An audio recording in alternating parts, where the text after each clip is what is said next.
everybody, it's Miss Stilwell, and I'm back here with Hudson as we continue to read The Jungle Book. So if you remember last time, I asked you the question, what does the name Mowgli mean?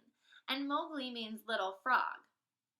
And we had left off with all of the wolves at Council Rock trying to decide whether or not they wanted to let Mowgli, the man cub, into their pack. And ultimately, a couple new characters popped into the story and spoke for him and said that it would be best to have a man cub on their side in the future. So, we are going to continue to hear about Mowgli's adventures in the wolf pack.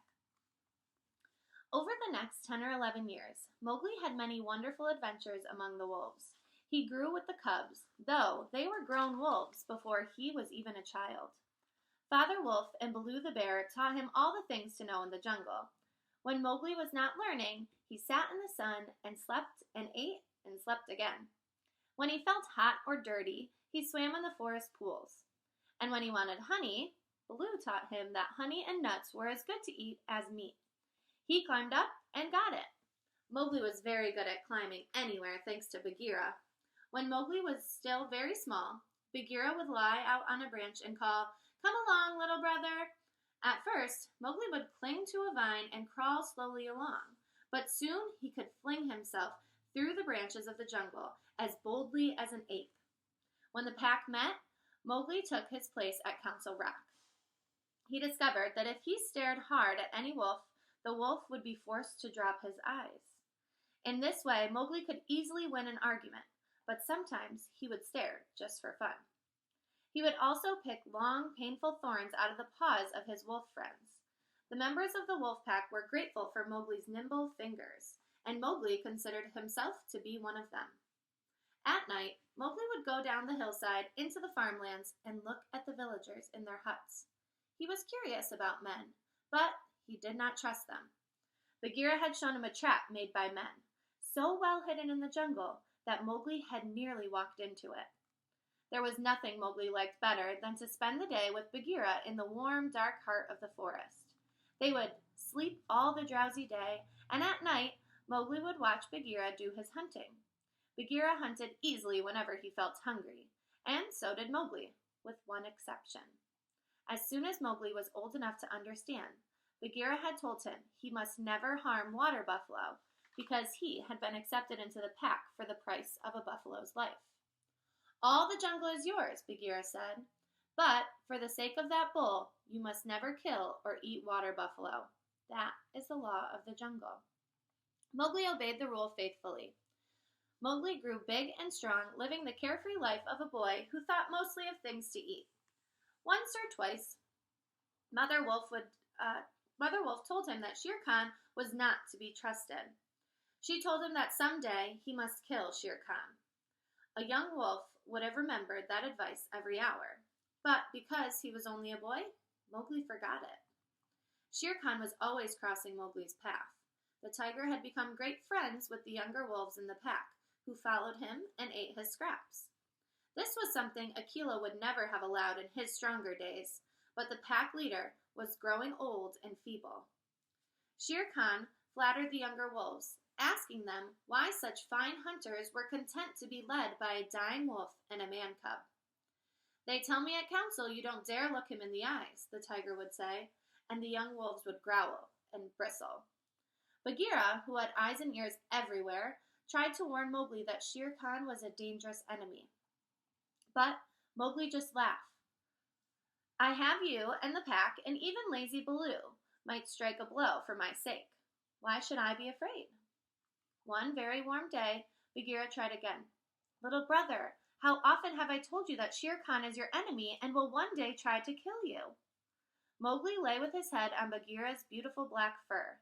"As many times as there are nuts on that palm," he replied, "but I am sleepy, and Shere Khan is all long tail and loud talk, like Mal the peacock."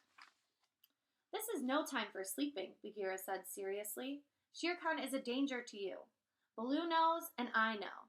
The pack knows, and even Tabiki knows." "Ho, ho," Mowgli laughed. "Tabiki came to me with rude talk, and I swung him by the tail against a tree to teach him better manners." "That was foolish," Bagheera said. "Tabiki may be a mischief maker, but he would have told you important things. Shere Khan will not dare to kill you as long as Akela is the leader of the pack. But Akela is growing old. The day is coming when he will no longer lead. Many of the younger wolves believe, as Shere Khan has taught them, that a man cub has no place in the pack. And soon, you will be a man. Why can't a man run with his brothers? Mowgli asked. I was born in the jungle. I obey the law of the jungle. I have pulled thorns from the paws of every wolf here. Surely they are my brothers. Bagheera stretched his length full. Little brother, feel under my chin, he said, with half-closed eyes. Mowgli put his hand under Bagheera's silky chin. Just under the jaw, he found a little bald spot. There is no one in the jungle who knows that I, Bagheera, carry that mark. It is the mark of the collar. Yes, little brother, I have lived among men. It was among men that my mother died in the cages of the king's palace. That is why I paid the price for you at the council when you were a naked cub. Like you, I was born among men. They fed me behind bars until one day I knew I was Bagheera the panther and no man's plaything. With one blow from my paw, I broke the lock. I ran away, and because I had learned the ways of men, I became more terrible in the jungle than even Shere Khan. Isn't that so? Mowgli nodded. Yes, everyone in the jungle fears Bagheera, except Mowgli.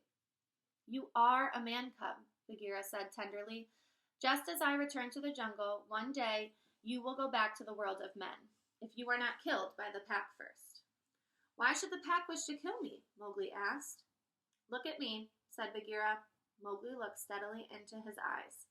After half a minute, the panther turned his head away. That is why, Bagheera said. Not even I can look you in the eyes, and I love you, little brother.